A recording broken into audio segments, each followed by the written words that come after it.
Hello and welcome to Esports Stadium Arlington. We're here for the U.S. Army Presents Reload Collegiate CSGO Invitational. We've had 6 great days of Counter-Strike as we've gone through all of these different groups, and now we're here in Group G. I'm Corey Dunn. I'm joined here with Jonathan O. Not as flashy of a shirt today, but we'll take this one. But we'll be kicking things off with some. We've got 3 teams here in this group. So, John, how's the event been for you so far? And then what are we looking forward to today? It's been a great event. We saw a lot of great matches throughout these last couple of days. Yesterday, we saw a straight.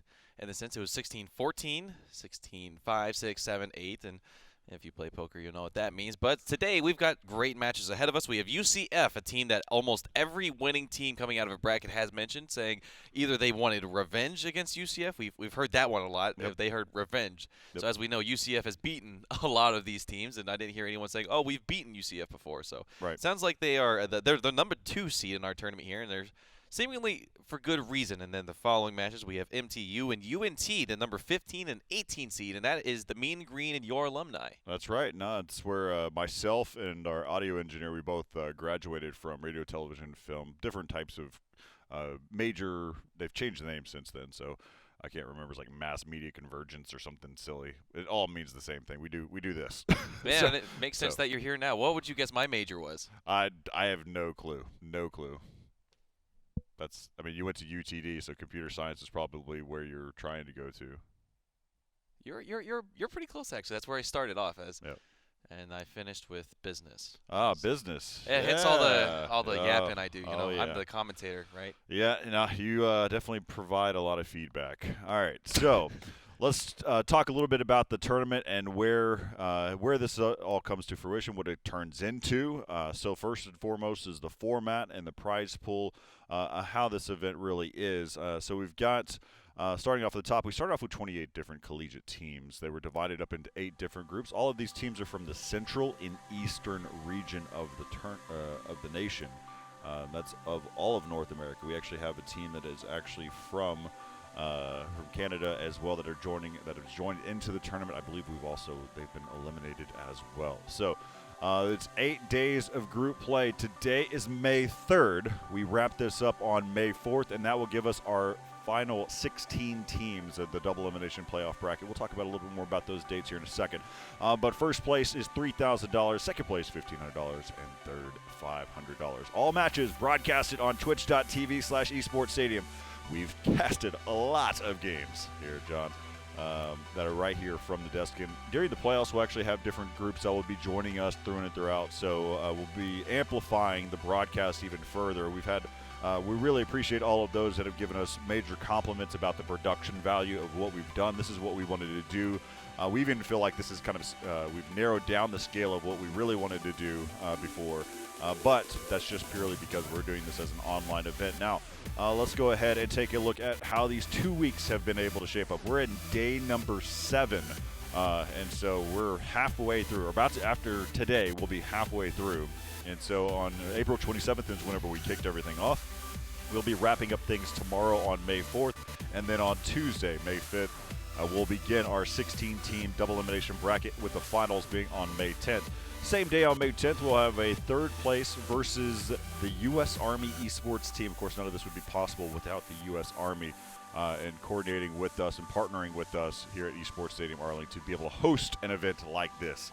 Also, make sure you follow all of the action over at brackets.esportstadium.gg, and that will give you all the times, the different matchups that are coming up, and it will keep you in tune with what's going on. And we keep it up to date, up to the minute, basically off of all the different conversations that we have. We have been adjusting schedules. We've been making things work throughout this because a lot of these students are still in college. They're still, some cases, they are there taking exams. Others have just wrapped up with the exams. So we'll be mindful of those. And you also have jobs as well. So we've been paying attention to all of those. But let's take a look at where these brackets are actually fitting up right now, because again, we started off with 28 teams, and these are the 16 slots that were available in our upper bracket. And already we've got RMU. They were the first team to make it into the bracket. They came from Group A.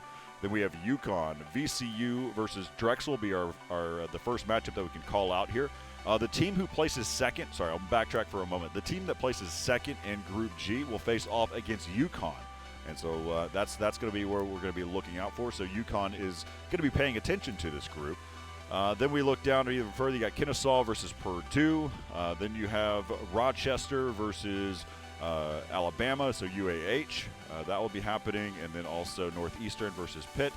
And then the first of this group, so this group in Group G, will be facing off against Miami University of Ohio. And then wrapping things up for tomorrow, we'll see who comes out on top of Group H, and they'll play against St. Clair College. So that's where everything is shaping up right now at this point in time. But again, so UConn is awaiting the number 2 team out of this group. And then that is Miami University of Ohio. Yep, so MUA is waiting for the number 1 team that comes out of this bracket. Let's go ahead and take a look at this one as well. As you can see, UCF, as we talked about it time and time again, not just today, we talked about them basically since day 1. Them being in the tournament, we just haven't seen them until day number 7. So UCF, they come into this tournament, they will get a bye. Technically speaking, if you look at the way this tournament really was shaped up, they were really supposed to be considered Group B. And their whole group was supposed to be considered Group B.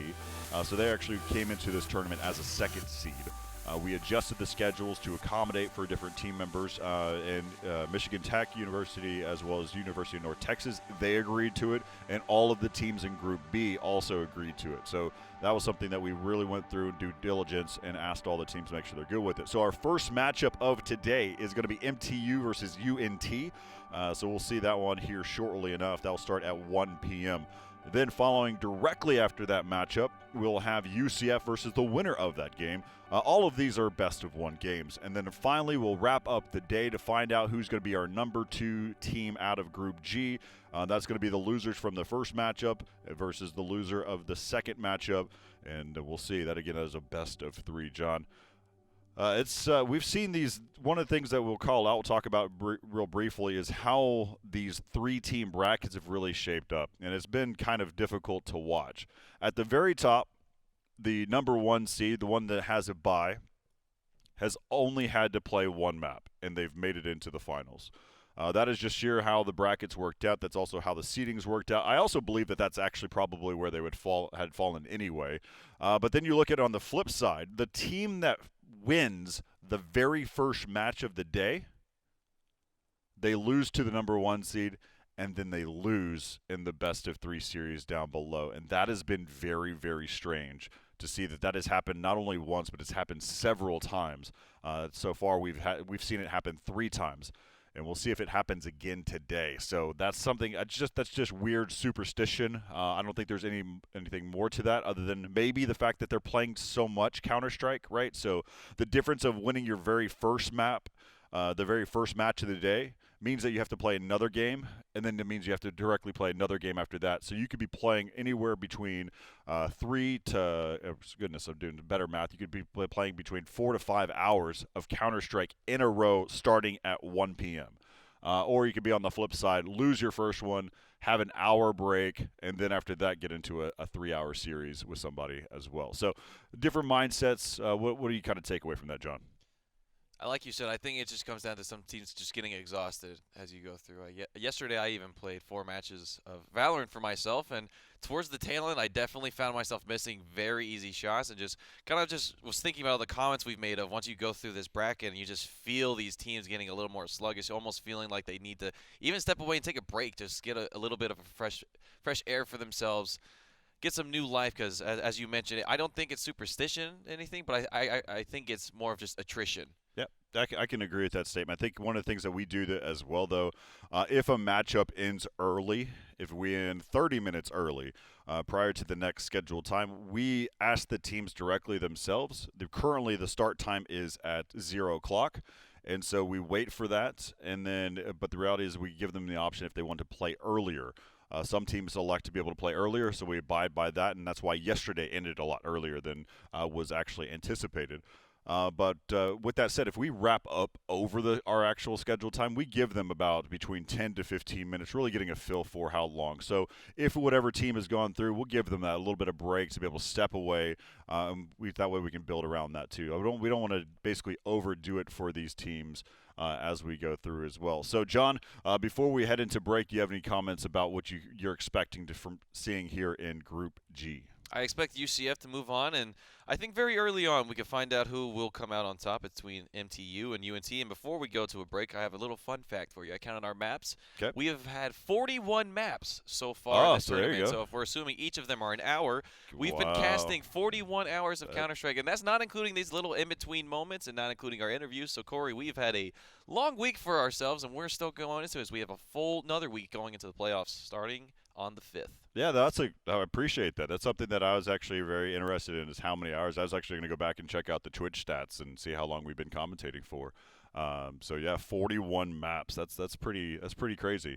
And some maps have gone the full distance. We saw a lot. And others have basically been 16-0s. We've seen 16-4s. We've seen 16-3s. So we've had some games that have ended well before an hour, but so that number can absolutely vary. So 41 maps. That's pretty crazy, John. A lot of commentary. This is the classic way of commentary, the way it used to be handled.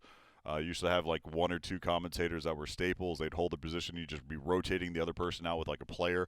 Where we're at, and we would basically, if we were hosting it directly here at the at Esports Stadium Arlington, we would have rotated players at the desk as well, so they could have commentary components to it. It also provides different perspectives, not just our own, throughout the tournament. With that said, that's one of our main goals during group play, is to learn a lot about these teams, and we'll continue to do so. We learned a lot from all 6 days. We feel pretty prepared for all the teams that have made it into the bracket. We've got 12 teams that are currently in the double elimination bracket. We're about to find out who the other two are going to be from today. So stick with us. We got our first matchup, Michigan Tech University versus University of North Texas, coming up after this. Welcome back here to the Esports Stadium Arlington. Make sure you head over to GoArmy.com and learn about 150 different career opportunities available now. Esports and U.S. Army working together to make things better. All right, we've got some Counter-Strike coming your way, Counter-Strike Global Offensive, and we're about to learn which teams we've got coming up next. It's Michigan Tech versus University of North Texas. John, let's go ahead and dive into it. Let's get this thing started already. Let's go ahead and start to introduce these teams, the players that are on either one of these. We can start either way. It doesn't matter to me. We can start with UNT. We can start with Michigan Tech. You don't want to see your mean green lineup first? Well, no, we don't have to do that. Not out of the gates. All right, so looking at it here for Michigan Tech, you've got Clean Slate. We've also got Dedo, which I talked to Brendan just a moment ago. He's okay with going by the name of Dedo, Immortalized. Then you've also got Jello and Hunter. You can tell, it's always funny to me whenever I actually talk to a lot of these teams and get their actual names directly from them. They're like, you can call me whatever. It's like Retina, Hunter. It's all cool. It's like, what do you want to be called? Hunter. Okay, cool. Like, it's funny because you can hear how many people get called their wrong names or whatever. And his reply was like, yeah, no, call me Hunter. That's why I've always used my name in my alias. Yeah. That way, if someone can never call me by an alias, they always call me by my name. Well, this is it's been fun for me because, like, in the past, I went through the era of a bunch of lead speak, so I had numbers and symbols and all this other stuff. We all did. We were all so there. utilizing, but I had to do that with a combination of backwards names and sounding out certain things where an 8 would actually sound the word 8, and all. It was silly back then. All right, but on the flip side, for University of North Texas, you've got Diddley Wonkers, you've got Joey Reflect, Roll Checks, as well as Unk coming in here for UNT. They're all wearing, I think that's your actual, and I'll let my audio engineer tell me if I'm right on this. This looks like the same shirts that you wear whenever you get when you first enroll or you go through orientation. Is that green shirt?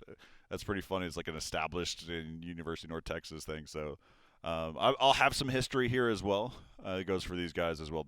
Roll Shacks. Yep. So roll, the word roll. And so I'm helping John O phonetically right now. Corey, that's why I was being quiet about it. Roll Shacks. I was trying to go through today by getting everyone's name right the first time, and I wrote it down now. So hopefully I don't say roll checks. So it's gonna get messed up eventually. Roll I can already checks. tell you now. All right, cool. So let's take a look at the pick bands of where we've got for these two teams, and we'll continue to take note of this. UNT is the team that is actually banning first in this. So they ban Train, Inferno, and Mirage. And then on the flip side for MTU, Michigan Tech, they ban Dust 2, Vertigo, and Overpass. So again, Michigan Tech University, they had the choice between Overpass and Nuke, and they selected Nuke. That's going to be quite interesting. Be paying attention now. Again, I'm a huge fan of seeing maps like Nuke. So we'll see. We'll see how this one plays out. We've only seen Nuke one time in this tournament, and that was a 16-4. So it was not really a close match at all. In that sense, it was Miami University of Ohio doing that to it was a few days ago, but it was 16-4, and I remember they came right out of the gates. Oh, actually, it was Georgia Tech versus Pittsburgh, 16-4, and that's where Georgia Tech beat Pittsburgh, 16-4. But then Pittsburgh came back and beat Georgia Tech in the finals, the losers finals of the groups to advance to the playoffs. That's the only other time we've seen Nuke. And Corey, if history's told us anything throughout this tournament, is that we should have seen Overpass right now, as we've seen Overpass being our #1 map through the series. We've kind of poked fun at it. We have seen Overpass 10 times, with Mirage being the 11th and being in #1. And so Nuke coming out second. To tell you the truth, I'm actually surprised that they decided to go for Nuke. The first ban, as we see there, was Train, and as we've always mentioned, Train and Nuke is that match made in heaven of always getting banned. And so now that we see Nuke making its way all the way to the end, we actually saw Inferno being banned on there for the side of UNT, and then their next one was Mirage. So it seems like UNT's wanting to ban out more of those orthodox styles of fundamental maps, so to speak, and making their way onto Nuke. So even though that wasn't their decision towards the end, they still got to a little bit of a more dicey decision to make. And there we have it. Here we are. Cedar Creek Nuclear Power Plant is where we're at. That's the whole name of the map, and that's what we're going to call it every time, right, Corey? Yeah. So we can do that. So please don't. I'm going to mess it up so many times. No, it's your own bait. As simple as possible. No, Corey. That's where you're supposed to just not say anything. So we're going to be kicking things off here in the pistol round, starting off here as we're back. Hey, welcome. But we're kicking it off here for the pistol round for Michigan Tech. They're heading directly in as we'll head back into the game here. As you can start to see their setup, and Reflect from UNT has picked up 2. Quick opening here directly into the upper bomb site. There's Joey. Now it's left up to Jello. All right, there we go. Corey messing up before me. That feels great. And I've also written my own demise, as it seems, as MTU has also done the same for themselves in this pistol round. UNT getting the first on the board. Jello awesome. And who was it? Jello and Joey? I absolutely am gonna mess that up. I can tell you right now. All right, so UNT picks up the pistol round, and of course you can see there Michigan Tech on the CT side. One of the things that I was looking at, that I was whenever I was kind of staring off the side of the screen, was actually trying to pay attention to how fast they banned, right? Because that also kind of gives you a notion. Because I feel like Nuke would be one of those maps that if you didn't know what you're doing, it's going to be pushing up. It's going to be all 5 players, but Unk does damage. He picks up 2 of them, and waiting is going to be Reflect, as he's gotten himself 1 and checking all the angles. Now again, there's 2 more players, Clean Slate and Jello.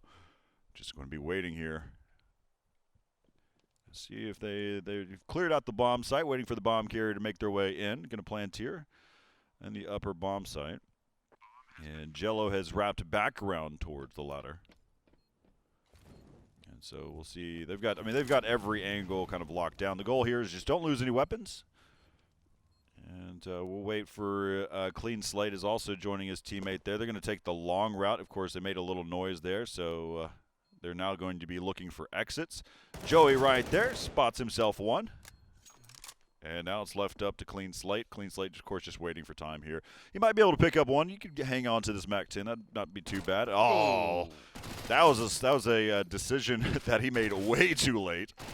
And there he goes. He's going to get taken out. So Clean Slate is out, and now it's 2-0 though. But my point that I was going to make just now is that I was trying to pay attention on how fast we saw Michigan Tech actually ban overpass versus and basically select nuke, and it came down to just a few moments.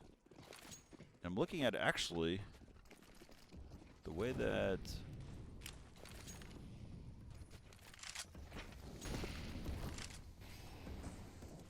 Yeah, it was a few moments. It wasn't too long. So here we go. We've got Unk, who's kicking things off as they're working their way towards the outside. So Corey, with that point there, are you trying to insinuate that MTU wanted this map Correct. pick? That's what I was looking for.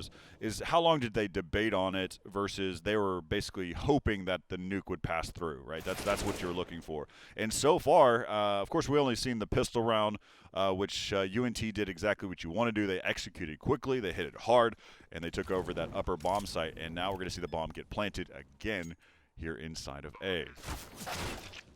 Ooh. Lots of success through outside this round as UNT as they're finding one person left and immortalized. And oh my goodness, what a shot there from Reflect. Proving that he's not immortal after all and taking round number 3 on the board for his team. And their aim is looking crisp on the side of UNT. They are flicking onto heads very quickly, as that's pretty much what you want to see coming out hot, of being the first game of the day here on day number 7 for us. Yep. Now we see the Deagles coming out. We see some HE grenades, and now that is clean slate. Wishing he had one, and he's 0 for 4.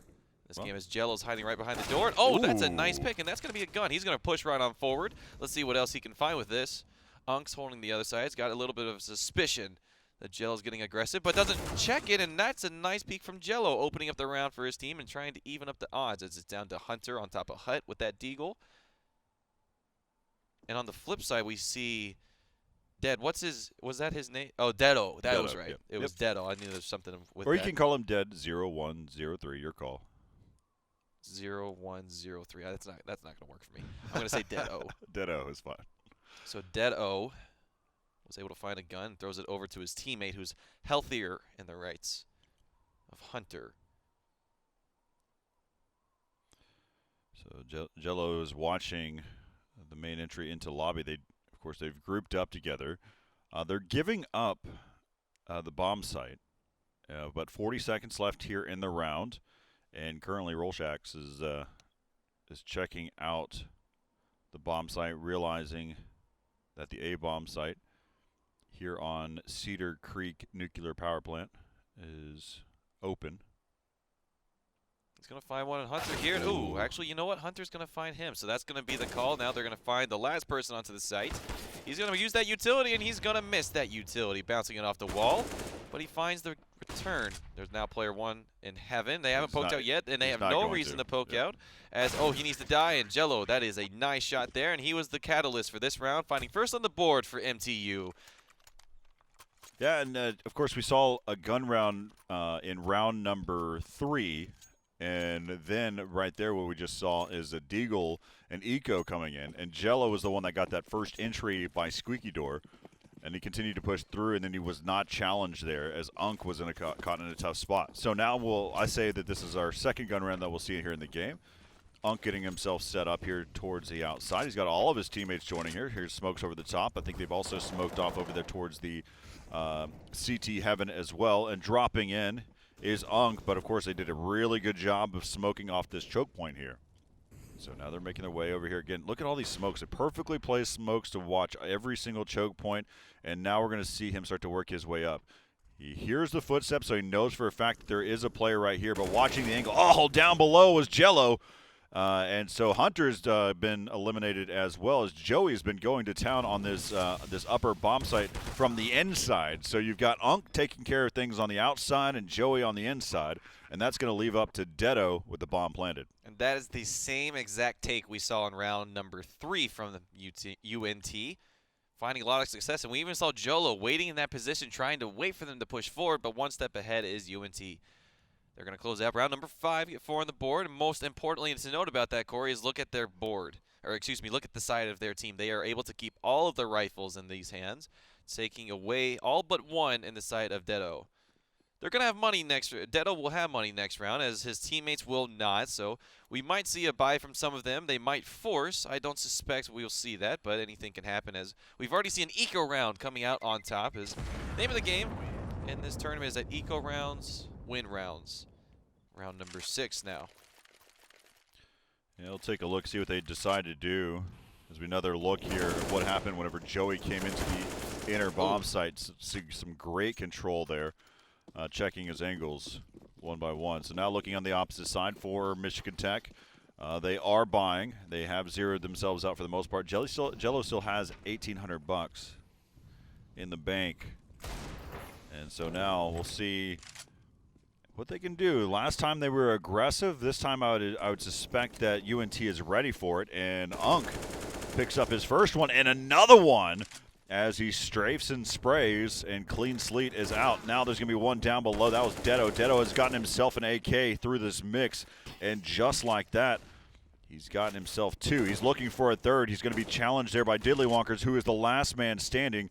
Down to this 1-on-2, trying to check his angles, but right there on the inside is going to be Dedo. Dedo picking up 3 in the round. That was his only 3 kills he has in this game, but those 3 kills lead to a second round for Michigan Tech. Hunter finding the other teammates as well, so a shared ace between the two. And both of these teams have very crisp aim, Corey. Every time we're seeing someone come up close, it's not a very long exchange. And so I think that's going to be the name of the game here, is who can stay more consistent in these gunfights, as we see now the AWP coming out for the first time in this series. Clean Slate's going to have it in his hands as Reflect is trying to take that battle against Immortalized, or Immortal. Rolshack's now trying to work his way up through outside. He doesn't know the AWP is in hand. I think that's the first shot going out. Does not connect. So now they know it's on Clean Slate, and they'll now know because it's taking out Joey. He finds one, and he sees the other one, and it gets a lot of deadly damage onto Diddlywonkers, and he's, not able to close him out. Was just walking there. The bullet goes astray. And it is a 5-man, still very healthy on the side of MTU, as Reflect goes down in the backgrounds to the hands of Hunter. Yeah, remember, I mean, this is Michigan Tech. They had the final say on whether we were playing on Overpass or Nuke. Make sure that was correct. Yeah, that is correct. At a moment where I thought it may have been Mirage versus Nuke, but yeah, it was Overpass versus Nuke, and they decided quickly on Nuke. And so now Unk, last man standing. Finds a shoulder. Oh, nice job by Unk. He's also got the bomb, but look out. There's one right there. That's going to be Jello, as he did a good job getting himself into a better situation, but now it's 4-3, and the economy from UNT is broken. So they will see what they decide to do. Currently, they've got Deagles. There's some Deagles and a PT50, and I guess, oh no, Reflect got knifed by a teammate off the break. And so they're going to go without armor, and they're going to head over towards the outside. And there's, a little head dink action, probably coming from that P250. Not great use of utility we're seeing so far in this, as we've seen 2 grenades being thrown astray, as we see Jello now getting some kills for this round. And oh my goodness, that's the second time he's got a collateral, with one of the last bullets hitting Diddlywonkers. He's finding himself into rough situations, taking a lot of damage as it passes through his teammate. That's going to be a tied game we have now, 4-4. As we head into round number 9, the money's there now for UNT to buy guns, as like you said, that was an eco. And this is, I think, the second true gun round we're seeing coming out now. Second or third. Probably, yeah, I think it's our third now. But first time UNT won that gun round, and then we saw MTU win the second. Yeah, and that's where the money starts to shift a lot. There was a incendiary grenade back there outside, and it caused a little damage to a few of the players. Now they're going to go ahead and creep their way down below, but be on the lookout here. There is one player. This is Jello, who's right around the corner, but Immortal watching the initial. Oh no! Rolshax is watching. He was watching the flank whenever he didn't even need to. He's got a teammate that's there. And now Diddlywonkers going to have to pick up the bomb, and he will get dropped again. And now Joey is going to be questioning, what does he do here? 1-on-4. So Some damage was done. He's making a lot of noise. There is an Opera that is inside a big garage. He's going to be heard by Yep. Dedo. Yep. Yeah, he's gonna basically give away whatever he had there. So 5-4, MTU starting to play really solid CT side. They've shut down the outside. And so now your question, where are you seeing these rushes happen? They've got good smokes for outside, but they're just being quickly countered here. Now we see pistols coming out for the side as the loss bonus has maxed out here for UNT. Looks like we're going to see a quick B hit as the smoke goes down, and Dedo's got to have a task in front of himself. He finds one, but is instantly traded by Joey with the Tech 9. So Rolshack's not able to pick up Jello. Jello still continuing the front, finding 3 for himself and dropping down the bomb there. As Reflect has now climbed his way to the bomb site. He's found himself at M4 and finds his exit into round number 10. That is 6 on the board for MTU. And 12 kills for Jello. Yeah. Oh, wow. Unk has 12 on that flip side. Yeah, Unk has gotten some really good entries, but those started early in this half. So now we're going to see an op being brought out for Rolshacks. Sacrificing some utility to get some power in his hands. Yeah, he's taking that op towards outside. Look like he's going to be met with any player at this point in time. I was just about to bring that up, Corey. It seems like ever since that AWP came out for Clean Slate, they haven't been able to do too well outside, so maybe that's what they're trying to do is contest with an op of their own. And Unk not able to find a 13th as Dedo continues running through, and he's going to find Joey, and Joey's going down. Dedo finds himself an AK, and here comes the rotation for his team, perhaps wanting to find some vengeance. Rolshack poking forward. One player is going to make their way out of there, so they've taken 2, and that's enough for them. They're going to hold down the site towards ramp. Dedo will, and as we see, Jello's going to rotate his way throughout, and it looks like he's going to heaven. Join his teammate as Reflect starting to push forward on that B site. Excuse me, B ramp. Who's got the bomb? Diddley Wonkers has the bomb. He's sitting towards Squeaky Door. And now Dedo is going to find a quick headshot there onto Reflect as this round seems all but lost here for UNT. Yeah, Dedo's he's shut down the ramp. He's given so many different types of angles in this round.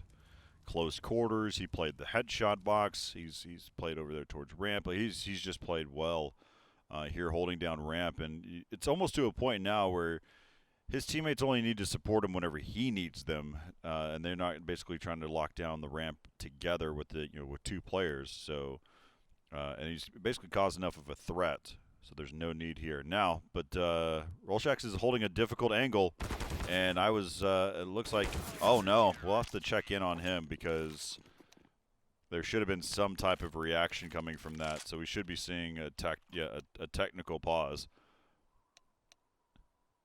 Yeah, it did seem a little weird after a while whenever he was holding an angle, and he did typically, like an Opera will hold an angle, then probably wait a few seconds. He might see a little shift, kind of checking, making sure they're still warm, and so we'll see what's going on with him So we'll see if we can get Rolshax back in here. This is there's details about being an online tournament, right? So you've got the internet. You're now playing with the players' PCs, which have various other software like Vanguard. You got so many other things that are out there that you could make an impact onto your game. So, but yeah, so Michigan Tech, they've done a really good job. I believe that's now probably 5 rounds in a row that they've gotten against UNT. They've had a very solid CT side ever since that point. And it is also the first map of the day, so they probably didn't come out hitting every shot, but now they're all looking pretty good. Dedo in particular, and Jello as well. And Reflect, he says, you know what, I can play this round with a handicap, so he falls off the marshmallow. Yeah, didn't realize his shoes were untied as he trips on him and falls down from that position, losing himself a whopping 42 health there. As if he basically actually got shot with the scout to begin this round. Actually, it's funny that Reflect was also the guy who got knifed by his teammate to start with, so he likes starting with less than 100 health. Guys, it's just not fair if I'm at full health. Yeah, well, and we saw there, it's Maybe could have used it in that exchange against Immortals. Deado's holding this position again, and man, he is quick with these headshots. He's gonna find. Oh man, and they Oh no, stack up on him. Joey. Oh, too bad. 'Cause that's gonna impact his economy as well. And But Joey says to Deado, you're not getting a 3K. I'm gonna find one in the round for myself as he picks up his teammate. And like you said, the economy's not looking great on the side for UNC, and that's one. And he's going to find one through the other. And oh, man, they perfectly lined up. Yep. I mean, like, one player was so hidden behind the other, you didn't even know that there were two players there. Kind of takes you to those, oh, well, let's make sure there's no to push here. Anytime I like to do story time, they like to be aggressive. What? I was gonna explain something. Okay. And that's then as soon as I was about to say something, it felt like they were about to be aggressive. And then there has been action here with Diddly Wonkers. Yeah, that one's going to be a tricky name. Every time I say that, it's just I like it. It's fun. it's absolutely fun, but fun doesn't translate to legible in my mind, as I went to a math and science school, as a reminder. Deado now holding a new position. He's going to see the toes. He has just changed perspective on ramp every single round. You have no clue where he's going to be playing, whether he's going to be playing deep, tight. And that's exactly how you play ramp. You play with every angle, and what that has actually allowed Michigan Tech to do is it's allowed them to actually shift an additional player away from ramp and to be able to support the other areas, whether it's outside or the inner bomb site. And Rolchax has got himself a frag here. Doesn't have himself Oh, the he's bomb. just running around again. Let's see. They're going to hear him running. They're going to know that exactly where he's located. I just start to question a little bit. Deado is at 6 HP. 27 seconds left here in the round. He's just doing a quick check to make sure that they weren't watching the bombs. They had no clue that the bomb was actually there. And Deado's trying to get quickly to an angle, so he's walking fast with he's speed walking, and that will be it for Michigan Tech University. I always imagine whenever you're walking with a knife, it's kind of like the mall speed walkers that are going, as that's what you're trying to do. So we got our first tactical timeout coming here for UNT. As the HUD showcases, teams are allowed 4 timeouts during a game, so we'll allow them to leverage those 30-second tactical timeouts. So a question for you, Corey, as we're sitting here in the freeze time. When you think of mall walkers, what's the first word that comes to mind? I don't know. I'm a visual person, so I don't like a singular word doesn't come to me. I'm thinking New Balance tennis shoes with tube socks and a headband with their and they're directly focused straight ahead of them. But here they go heading into the upper bomb site. Jello and Immortal kicking things off. This was supposed to be an aggressive tactic towards the upper bomb site, and they are just shut down. Running with the scout scoped in is going to be Reflect. And so Deado has just had a field day over on ramp. Absolutely unstoppable, as you mentioned. He's been playing lights out, 15-5. Yep, and a fanny pack and the glasses that actually connect at the nose piece, so it's like it hangs around the neck. It apart. The reason I ask you is because immediately, the second that you said Mall Walker, before I even processed what you said in my head, I could see the word Skechers. Oh yeah, and I could see the shoe and the really big heel and the big soles. I don't know why I felt like bringing that up, but I felt so compelled by the thought of Skechers. I had to ask you if we were on the same thought process here as we head into round number 15, the last before the half. We're seeing Deado actually accompanied on that side as Rolchak finding clean slate with that AWP, and it looks like they're trying to take outside again, but Hunter's going to shut down Unk. Yeah, they need this round. I mean, 10-4 is decent, or 11-4 in favor of Michigan Tech is still right around that 10-5 CT-sided nuke. But I do agree with you. I think they need this round more than just for the fact of getting on the scoreboard, but rather for that of the morale. Yeah, Deado's had ramp on lock this entire game, and Jello has done his due diligence in the inner bomb site. So I am a little curious on whether or not UNT can pick up this round. It will probably help a little bit with the morale going into it. If they win the pistol round again, that would be a nice touch for UNT. But Michigan Tech, they're playing well. This is where I wanted to start the day. I want to start the day with some really good shots, good control, and that's where we're at. And Jello finds Rolshax, and that was actually close to the bomb carrier, as Diddley Wonker is going to fall, who was the bomb carrier, and on the flank it was Immortal, and Joey turns on him. 2-on-2, 20 seconds left here in the round. He has to backtrack to pick up the bomb, and Joey just leaves himself fully exposed. 15 seconds reflect. This time he started this round with 100 HP. He didn't go in and handicap himself. Bomb is planted. He's going to start working around the angle. Oh, he does not move around. He doesn't check his angles. But who else than Dead O to finish the half here for MTU as him and Jello sit on top of the server with 17. Look at that. 10 rounds in a row. 10 rounds in a row. Yeah, and both, like I said, Jello and Dead O at 17. Goodness. And Unk, who had a fast start, I believe was either 12-5 or 12-7, has now evened out to 12-12 here. So Dead O, we'll have to see how he can transfer that success on that B ramp into this T side now for MTU, as we see lots of utility coming out on their end. So, okay, they definitely are comfortable. If they're getting that kind of utility to start their T side, they absolutely have a setup. And it looks like they're trying. They broke down the squeaky door. They've got. Oh yeah, they're planning lower. That's what the setup is, and they're going to start to be able to push in. They baited. They're trying to bait a little bit towards the vent side, and Unk does fall, as Immortal is still here. He's being a nuisance while his teammates are actually over there towards ramp right now. You've got one player. Oh, and Joey's rotated off. Let's see.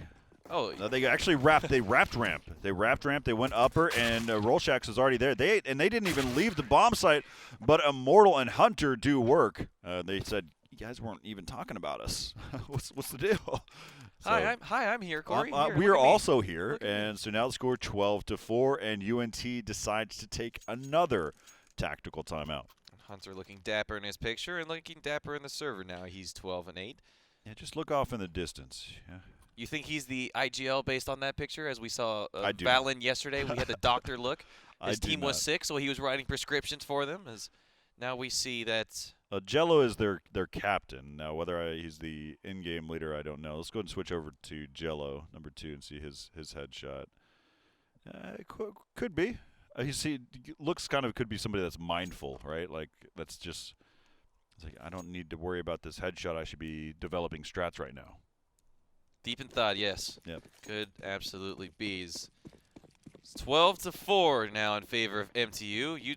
UNT came swinging out of the gates with the pistol, and now they've lost the pistol, and they are running quickly at the T side. Actually, this is what we saw them fight against when they lost their pistol round. They ran exactly into the lobby, and well, they're finding some decent picks here as they've, oh my goodness, okay. They're trading them out, but Jello right now is on top, and I don't know. We may have caught him at the worst time where he was slightly blind, but we didn't capture our side from the observing side.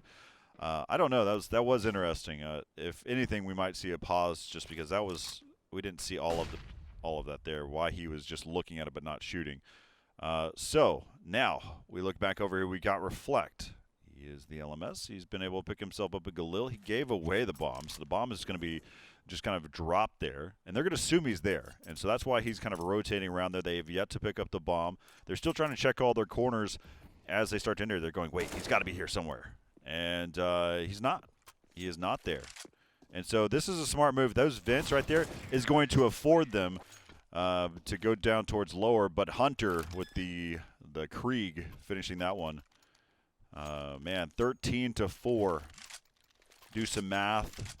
Carry over. That's 12 rounds in a row coming in for Michigan Tech. Well done, Corey. Yep, 10 plus 2 equals 12 for those at home. That does add up. He did the math. So here we are in round number 18. Behind 12 in a row of MTU, as you mentioned. Fortunate that they actually found the first pick there as they blocked each other off going down through the vents there. Regardless, they're able to take it. Now Clean Slate finding a pick onto Joey. As Hunter is making his way quickly with his team, as Clean Slate is just trying to end this one, and that's a nice shot there from Hunter on top of Diddley Wonkers. Whoa.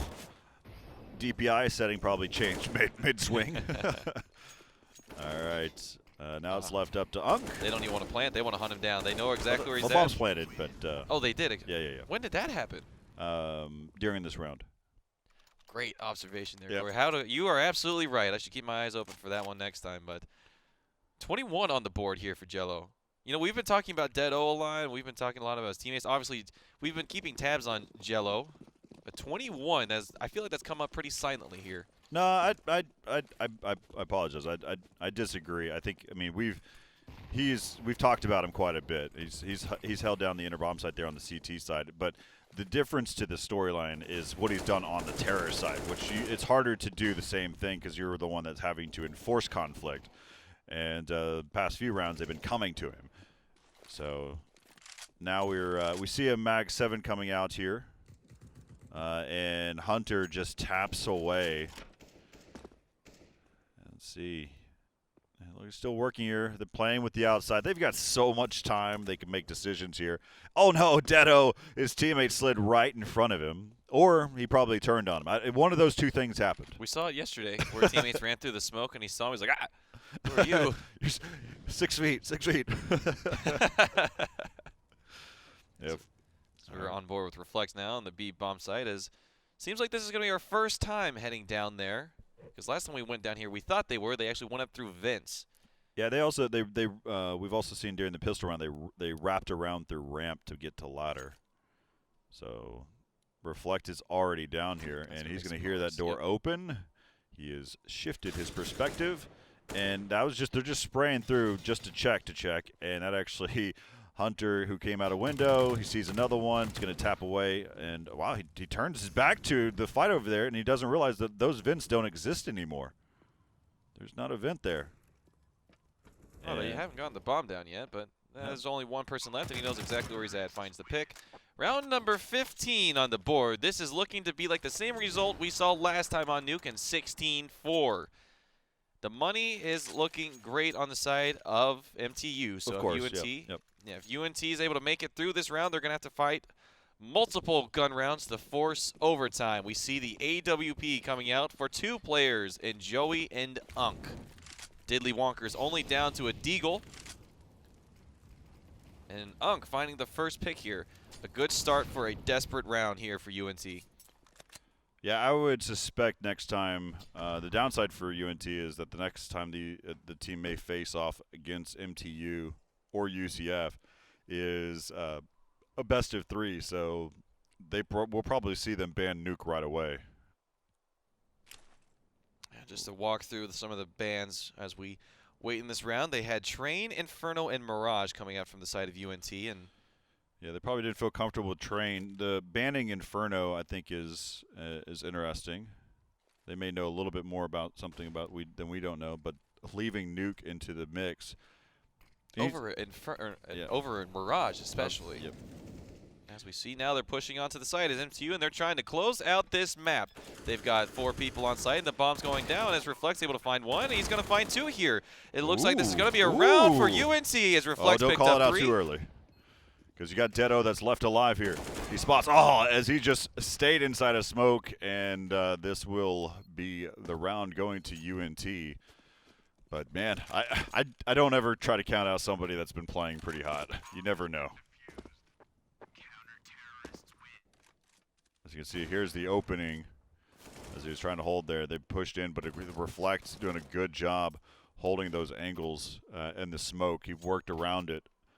And Dedo had nowhere to go because there was gaps on both sides, so he couldn't be able to get back to the on the opposite side of the bomb site, or he couldn't get back to Hut. So, but 15-5, they've got a very definitive lead, and they actually ran 13 rounds in a row against UNT. So that's something that you chalk it up, and then but if you're UNT, 1 round at a time is how you do this. There's a smoke. He gave away his position again, and he's going to have a poor angle. You either fall back to the wall or you fall down to the ramp. And he decided to try to take the long path with the op against multiple players. The best you can do is take out another player before you go down. And so now you've got 4-on-3. Hunter is creeping through the lower areas. See if he can find somebody. Let's see, we got the bomb carrier Immortal. He is currently planting in the lower bomb site. And Clean Slate is giving him some cover fire there on ramp. So we'll see Clean Slate, see if he picks up one here in a second. As he keeps checking his angles. And right around the corner is going to be Diddley Wonker. And now we're down to a 3-on-3. Up and Rorschach's with a quick shot there into Hunter. We see two kits. And here comes the Molly. It's actually Molly the bomb site itself. And Immortal finds Rorschach's. They know he's back there behind the corner. Oh, no! Oh, the Molly that was there. It just bloomed a little bit further and was able to take out another player from UNT. And there you have it, 16-5 in favor of Michigan Tech University. Good map from them. We saw a lot of standout performances. Joey and Dedo really just shut it down on the CT side. Didn't get to see a lot of their T side, but as we called it early on, Corey, I thought that matchup would come down to skill alone and just aiming ability. And we saw Dedo and Jello just, like I said, just absolutely locking down the CT side, not leaving any room for flexibility on the side of UNT. They had it all to do on their side. They can only give up 3 rounds, and that is exactly what they did as the scoreline ends out to 16-5. So one better than we saw on Nuke previously, as the next series we've got coming up is going to be, I think, a pretty solid one with UCF and MTU, but not to jump too far ahead, Corey. UNT is going to be shooting down to that lower bracket where they will find the loser between MTU, as you can see there on the screen. As we mentioned, that will be a best of 3, and I absolutely expect to see a Nuke ban coming out. So UCF versus Michigan Tech University coming up next. It is another best of 1. So we'll see, is UCF ready to rock and roll? Currently, that matchup does not start for another 15 minutes. So stay with us. We're right here at Esports Stadium, Arlington. We'll be back with the upper bracket finals of Group G. Who will go on and move into the double elimination bracket? We'll find out after all of this.